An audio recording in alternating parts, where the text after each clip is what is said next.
Alors, aujourd'hui, on va s'attaquer à un texte assez particulier. Un texte fondateur, mais aussi très controversé qui date de 1890. Il s'agit de la Psychologie des femmes, écrit par le sociologue allemand Georges Simmel. C'est un vrai voyage dans le temps, un plongeon dans les idées d'une autre époque pour essayer de comprendre comment on pensait la femme bien avant nos débats actuels. Cette phrase, tout le monde la connaît, ou presque. Elle est signée Simone de Beauvoir et elle a complètement changé la donne au XXe siècle. L'idée que l'identité féminine, ce n'est pas juste une question de biologie, mais une construction sociale, culturelle, c'est une idée qui nous semble assez évidente aujourd'hui. Mais justement, avant Beauvoir, avant même qu'on parle de genre, comment les intellectuels de l'époque se débrouillaient avec cette différence entre les sexes qui leur paraissait si fondamentale?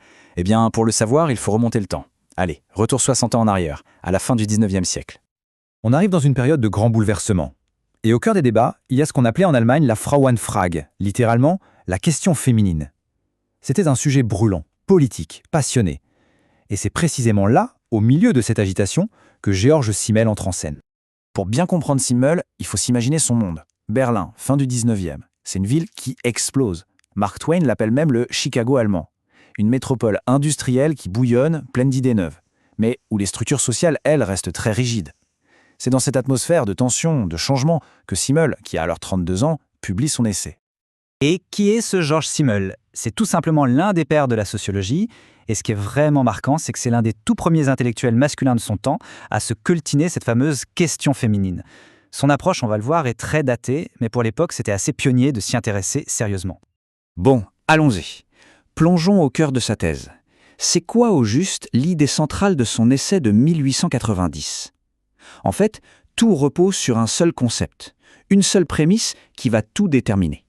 Le concept clé, le voilà, la moindre différenciation. Pour Simmel, l'être féminin est par nature plus homogène, moins fragmenté que l'homme. C'est comme si toutes ses facultés étaient plus connectées, plus unifiées. C'est ça, pour lui, le point de départ de toute la psychologie féminine. Et ce qui est fascinant, c'est de voir comment il déroule sa logique, un peu comme un effet domino. Puisque la femme est moins différenciée, sa vie affective prend le dessus sur la logique. De là découle une plus grande subjectivité, parce que chaque expérience engage toute sa personne. Ça explique aussi, selon lui, un attachement au concret, au personnel, et un besoin de s'appuyer sur les conventions sociales, la cite, comme il dit, pour se protéger. D'ailleurs, écoutons ce qu'il écrit lui-même, c'est très clair. La femme est moins différenciée par le fait que ses prédispositions, ses inclinations, ses centres d'intérêt se concentrent plus étroitement autour d'un même point d'unité. On voit bien que tout part de cette idée d'un noyau, d'un centre unifié. Ok, la théorie semble simple, bien rangée, presque trop simple, non? Parce que Simmel, l'homme, eh bien lui, il était tout sauf simple. En fait, sa vie et le reste de son œuvre sont pleins de contradictions qui viennent dynamiter cette vision un peu figée. Et c'est là que ça devient vraiment intéressant. Explorons ce que l'on peut appeler le paradoxe Simmel. On va voir que l'auteur de cet essai est une figure bien plus complexe, bien plus nuancée qu'on ne pourrait le croire. Alors là, le paradoxe est juste énorme. D'un côté, on a le théoricien de 1890 qui nous parle d'une nature féminine éternelle. Et de l'autre, à peine 2 ans plus tard, le même homme, devenu journaliste, qui écrit que l'indépendance économique des femmes est le fondement de toutes les autres libertés.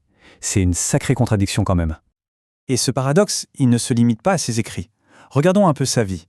Son cercle proche est rempli de femmes incroyablement brillantes, qui sont l'exact contraire de sa théorie. Sa propre femme, Gertrude, n'était pas du tout d'accord avec lui. Une de ses proches, Marianne Weber, était une immense figure du féminisme. Et sa maîtresse, Gertrude Kantorowicz, était elle-même une intellectuelle de premier plan. Difficile de trouver des femmes moins indifférenciées.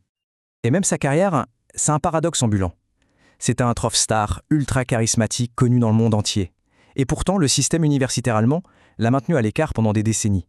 Il n'a eu un vrai poste de professeur qu'à 56 ans.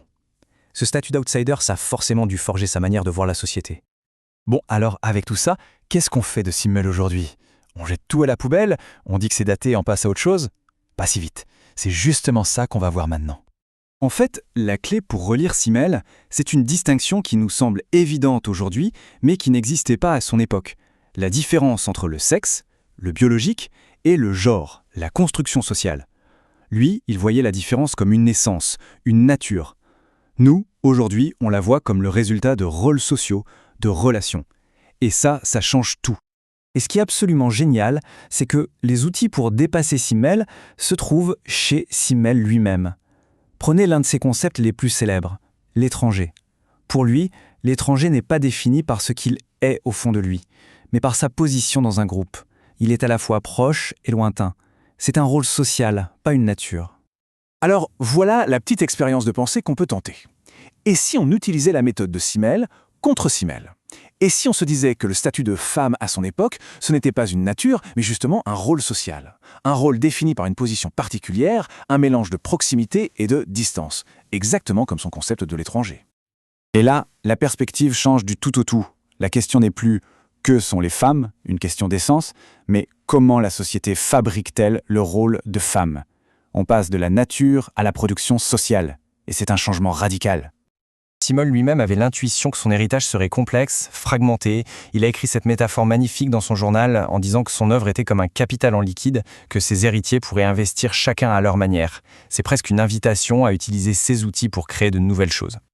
Au final, ce qu'on retient de Simmel, ce ne sont pas ses conclusions qui sont clairement datées. C'est plutôt la puissance de ses questions et la finesse de ses outils d'analyse. Il nous a légué un chantier plein de tensions et de contradictions. Et la vraie question, celle qui reste ouverte pour nous aujourd'hui, c'est: qu'est-ce qu'on va bien pouvoir construire avec tout ça ?